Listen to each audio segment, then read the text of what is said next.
नमस्कार, आप देख रहे हैं स्टेट टुडे न्यूज। मैं हूं आपके साथ हर्षिता। ये करते हैं खबरों से शुरुआत।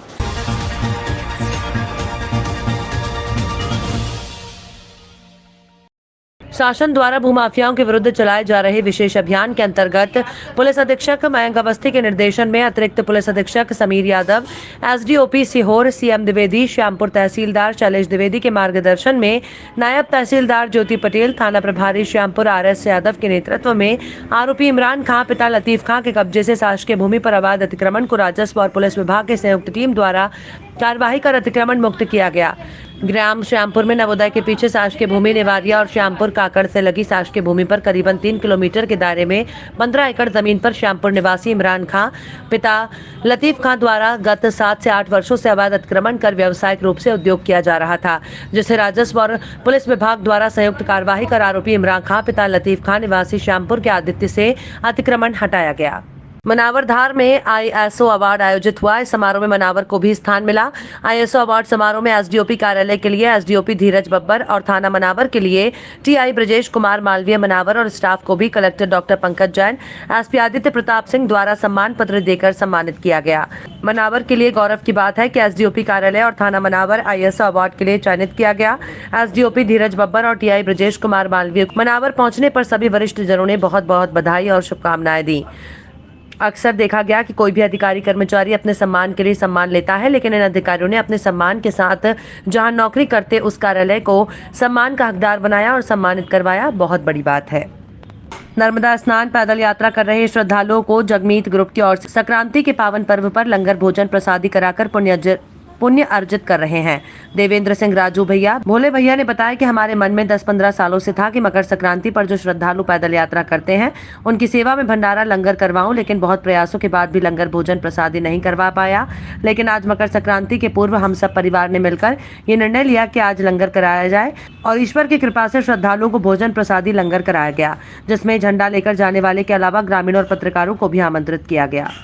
मकर संक्रांति पर्व पर कोरोना काल के पूर्व हजारों की संख्या में श्रद्धालु शिप्रा के घाट पर स्नान करने आते थे, लेकिन कोरोना के चलते प्रशासन द्वारा पूर्व स्नान पर शिप्रा नदी में स्नान पर लगे प्रतिबंध के कारण आज शिप्रा नदी पर श्रद्धालु स्नान नहीं कर पाए। उज्जैन में कोरोना के बढ़ते मामलों को देखते हुए मकर संक्रांति पर्व पर श्रद्धालुओं के लिए शिप्रा स्नान पर प्रतिबंध लगाया गया। श्रद्धालुओं से जिला प्रशासन द्वारा अपील की गई थी कि वे अपने घर पर लेकर पूजा अर्चना करें और रामघाट पर पहुंचकर शिप्रा नदी में सामूहिक स्नान की कोशिश न करें। कोरोना की तीसरी लहर के चलते धार्मिक आयोजनों पर भी गाइडलाइन का असर पड़ रहा है। प्रदेश सरकार ने विगत दिवस नई गाइडलाइन जारी की थी, जिसमें मेले और सामूहिक स्नान पर भी रोक लगा दी थी। कोरोना गाइडलाइन को देखते हुए प्रशासन द्वारा यहाँ नहान पर प्रतिबंध लगाया गया है और किसी भी नहाने वाले को यहाँ नहाने नहीं दिया जा रहा है। इसके लिए पुलिस फोर्स पर्याप्त मौजूद है। केवल जो क्रियाकर्म करने आ रहे हैं उन्हीं के लिए केवल छूट है और किसी के लिए छूट नहीं है। क्या नाम है आपका? उप निरीक्षक जितेंद्र मिश्रा। जो दक्षिणायन उत्तरायण को प्रस्थान कर रहे हैं, दक्षिणायन जो है अंधकार का और नकारात्मक ऊर्जाओं का प्रतीक है और उत्तरायण जो है प्रकाश का और सकारात्मक ऊर्जा का प्रतीक है। ऐसी मान्यता है कि आज के दिन तीर्थ पे स्नान, दान इत्यादि कर्म करने का बहुत बड़ा एक महत्व होता है, लेकिन कोरोना महामारी के अंतर्गत प्रशासन ने स्नान पर रोक लगा रखी है। लेकिन प्रशासन ने एक सुविधा यहाँ पे बाहर से दूर से श्रद्धालु जनों को जो यहाँ पे पिंडदान कर्म करने के लिए आ रहे हैं उनको सुविधा दे रखी है कि कुछ लोग सीमित संख्या में स्नान करके पूजन पिंड का कर सकते हैं। सभी श्रद्धालुजन भक्तगण जो है मकर संक्रांति के पर्व पे अगर किसी कारणवश तीर्थ पे नहीं आ पा रहे हैं तो अपने घर पर स्नान, दान इत्यादि कर्म करके तीर्थ का, सरोवर का और मंदिर का स्मरण करें और अपनी परंपराओं का निर्वाह करके मकर संक्रांति का पर्व का पुण्य फल अपने स्थान पे ही प्राप्त करें और कोरोना की गाइडलाइन का नियमों का पालन करें। क्या नाम है? तीर्थ पुरोहित पंडित राकेश जोशी। उज्जैन के विश्व प्रसिद्ध बाबा महाकालेश्वर के मंदिर में आज भक्तों का सैलाब उमड़ा है। यहां बड़ी संख्या में बाबा महाकाल के दर्शन करने लोग पहुंचे हैं। मकर संक्रांति का पर्व होने के कारण बाबा को विशेष श्रृंगार किया गया है। तिल के लेप से बाबा महाकाल को अभिषेक किया गया। पंडित विकास पुजारी की माने तो आज के दिन तिल का दान करने से पुण्य की प्राप्ति होती है। वहीं शास्त्रों के अनुसार सभी त्योहार बाबा महाकाल के आंगन में सबसे पहले मनाया जाता है। ऐसी मान्यता है कि बाबा पहले त्योहार मनाते हैं, उसके बाद ही उनके भक्त ये त्योहार मनाते हैं। इसके साथ ही विशेष पूजन में बाबा महाकाल से प्रार्थना की गई है कि कोरोना के बढ़ते प्रकोप को जल्द से जल्द खत्म किया जा सके और भारत देश सहित संपूर्ण विश्व में शांति बनी रहे। सबसे पहले तो आपके सभी दर्शकों को जय श्री महाकाल।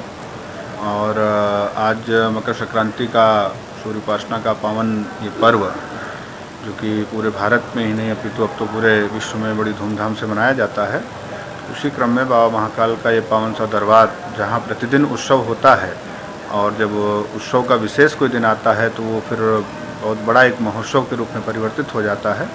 उसी क्रम में मंदिर प्रबंधन समिति के द्वारा यहाँ पर बाबा महाकाल के प्यारे से दरबार को और भी साज सज्जा के माध्यम से सजाया गया है। और जो भी श्रद्धालु जन आ रहे हैं उन सबकी बाबा महाकाल मनोकामना पूर्ण करें।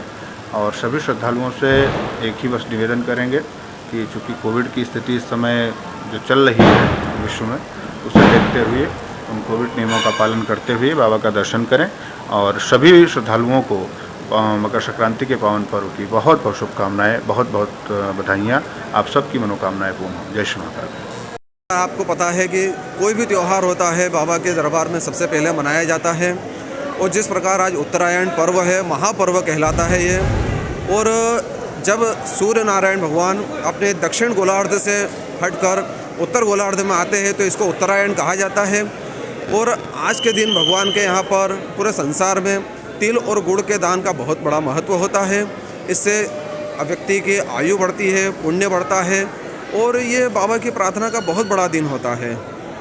बाबा के जो भक्त रहते हैं वो जिसकी मनोकामना होती है, जिसका वो होता है, वो बाबा के यहाँ पर साज सज्जा करवाते हैं और बाबा सबकी मनोकामना पूर्ण करते हैं। यही बाबा से यही प्रार्थना करते हैं। देखिए आज पर्व काल है जो कि आज 14 जनवरी है। आज के दिन और कल के दिन दोनों ही दिन ये पर्व मनाया जाएगा। और जिस प्रकार बाबा के भक्त लोग यहाँ पर दर्शन करने आ रहे हैं और सब पुण्य लाभ कमा रहे हैं और बाबा से एक ही प्रार्थना कर रहे हैं कि सब स्वस्थ रहे, सब आनंदमय रहे और ये जो महामारी जो फैली है कोरोना की, वापस से इसको शीघ्र अतिशीघ्र समाप्त हो। क्या नाम है आपका? डॉक्टर विकास पुजारी। दिनांक 12 जनवरी 2022 को पुलिस ने 2 युवकों को गिरफ्तार कर उनके पास से 1 किलोग्राम अवैध मादक पदार्थ गांजा जब्त किया, जिसकी कीमत 50,000 रुपए बताई जा रही है। थाना प्रभारी गोपाल सूर्यवंशी द्वारा प्राप्त जानकारी के अनुसार एएसआई गोविंद सिंह यादव को मिली मुखबिर सूचना के आधार पर भानपुरा पुलिस ने घेराबंदी करते हुए गरोड से गांधी सागर मार्ग हमीरगढ़ फंटा पर नीले रंग की बिना नंबर की टीवीएस स्टार मोटरसाइकिल पर सवार 2 युवकों को गिरफ्तार किया। दोनों युवकों की तलाशी के दौरान उनके पास 1 किलोग्राम गांजा जब्त किया गया। आरोपी दीपक पिता बलराम पाटीदार निवासी रूपपुरा गरोट और ईश्वर मीणा पिता ओमकार लाल मीणा निवासी रूपपुरा गरोट के खिलाफ एनडीपीएस एक्ट के तहत प्रकरण दर्ज कर मामले को विवेचना में लिया गया। प्राप्त जानकारी के अनुसार इस प्रकरण में दिनेश मीणा निवासी मुंडला और कालू लाल मीणा निवासी कैलाशपुर अभी फरार है। जबलपुर में आज गोल बाजार में युवा कांग्रेस का पदभार समारोह मनाया गया। कार्यक्रम के आयोजक युवा कांग्रेस नगर अध्यक्ष जतिन राज ने बताया कि समारोह के मुख्य अतिथि पूर्व कैबिनेट मंत्री और विधायक लखन घनघोरिया, विधायक विनय सक्सेना, नगर कांग्रेस अध्यक्ष जगत बहादुर सिंह अन्नू और वरिष्ठ जनों के मार्गदर्शन में संपन्न हुआ। और साथ ही साथ पतंग प्रतियोगिता का आयोजन किया गया और उन्होंने आरोप लगाया कि प्रदेश की भाजपा सरकार भ्रष्ट है, युवा बेरोजगार है। हम इस सरकार के विरोध में संघर्ष करते रहेंगे और 2023 में मध्य प्रदेश में कांग्रेस की सरकार लाएंगे। 2024 में राहुल गांधी को देश का प्रधानमंत्री बनाएंगे। युवक कांग्रेस के नवनियुक्त पदाधिकारियों का आज पदभार ग्रहण समारोह हुआ। साथ ही संक्रांति के कार्यक्रम आयोजित हुए जिसमें पतंगबाजी का शानदार आयोजन हुआ। सभी ने भोजन किया और इस बात के लिए सबने निश्चित किया कि आने वाले समय में कांग्रेस पार्टी के लिए मजबूती से काम करेंगे। शहर की जनता के हित में जो भी काम होगा कांग्रेस के नवयुवक सभी पदाधिकारीगण कार्य करेंगे। अपनी जिम्मेदारी का निर्वहन करते हुए आने वाले समय में यह सुनिश्चित किया जाएगा कि जबलपुर शहर की 4 विधानसभा सीट में आज 3 कांग्रेस हैं। कल आने वाले चुनाव में 2023 में चारों की चारों सीट कांग्रेस की होगी और हम जबलपुर शहर संस्कारधानी की सेवा अच्छे से कर पाएंगे। इन्हीं भावनाओं के साथ, सेवा परमो धर्म के भावनाओं के साथ आज यहाँ पर पदभार ग्रहण समारोह आयोजित किया गया। जतिन राज जी जो हमारे अध्यक्ष हैं युवा कांग्रेस के, उन्होंने बहुत अच्छे से इस कार्यक्रम का आयोजन किया। उनको और पूरी टीम को और उपस्थित हमारे सभी वरिष्ठ कांग्रेस जनों को बहुत बहुत बधाई, ढेर सारी शुभकामनाएं। संस्कारधानी के सभी नागरिकों को आज के इस पावन सनातन धर्म के इस पर्व पर, संक्रांति के इस पावन पर्व पे आप सभी को ढेर सारी बधाई और शुभकामनाएं। आज युवक कांग्रेस द्वारा शहर में नियुक्त पदाधिकारियों का पदभार वितरण का कार्यक्रम रखा गया, जिसमें प्रमुख रूप से हमारे विधायक लखन भैया, विनय सक्सेना जी, नगर अध्यक्ष जगत बहादुर अन्नू सिंह सहित प्रमुख वरिष्ठ कांग्रेसी नेता यहाँ पर उपस्थित हुए। और आज हमने मकर संक्रांति के पावन अवसर पर पदभार नियुक्ति के साथ साथ पतंगबाजी और प्रीति भोज का भी आयोजन किया। और यहाँ से हमने दृढ़ संकल्पित हुए हैं कि मध्य प्रदेश में भ्रष्ट हो चुकी, बेरोजगार को चरम पर पहुँचाने वाली शिवराज मामा की ये पाखंडी सरकार, जो कि लूट खसूट की सरकार है, आज हम शहर की स्थिति देख रहे हैं। शहर गड्ढों और धूलों से त्रस्त है। हमने यहाँ पर एक ये संकल्प लिया है कि जब तक कि 2023 में मध्य प्रदेश में कांग्रेस सरकार नहीं बन जाती और 2024 में जब तक राहुल गांधी जी प्रधानमंत्री नहीं बनते, युवक कांग्रेस आंदोलनरत रहेगी, सड़कों पर लगातार संघर्ष करती रहेगी। खबरों में फिलहाल इतना ही। और भी खबरों के अपडेट्स के लिए आप देखते रहिए स्टेट टुडे न्यूज़।